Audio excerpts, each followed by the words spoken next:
Hey, everyone. Today, we're going to shed some light on a fascinating tool in the world of poultry farming, the egg candling apparatus.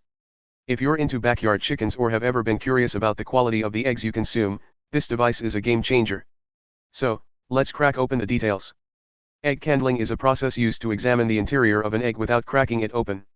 Traditionally done with a candle in a dark room, modern egg candling apparatus takes this technique to a whole new level. Imagine a specially designed box equipped with an internal light source. That's your egg candling apparatus.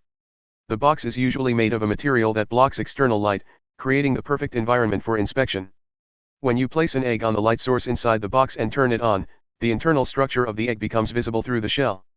This allows you to check for various factors like the size of the air cell, the presence of blood spots, or any irregularities within the egg. Farmers and enthusiasts use egg candling for multiple reasons. Firstly, it helps identify and remove defective eggs early in the incubation process, ensuring healthier chicks. Additionally, consumers can use egg candling to assess the freshness and quality of store-bought eggs before purchase.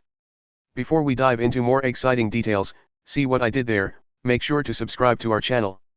Hit that subscribe button and the notification bell to stay updated on all things related to farming, gardening, and everything in between. There are various types of egg candlers available in the market, from simple handheld devices to more advanced automatic systems. Some even come with built-in cameras for a closer look at the eggs. Apart from identifying potential issues, egg candling aids in monitoring embryo development, ensuring a successful hatch. It's an essential tool for both small-scale egg producers and large-scale hatcheries. In conclusion, the egg candling apparatus is a crucial tool for anyone involved in egg production, whether you're a backyard enthusiast or a professional farmer. It not only ensures the health of your poultry but also allows consumers to make informed choices when purchasing eggs. If you found this information exciting and want to learn more about poultry farming, gardening tips, and other interesting topics, don't forget to subscribe to our channel. Your support keeps us cracking out more content for you. Hit that subscribe button now, and let's grow together. Thanks for watching, and we'll see you in the next Egg Venturous episode.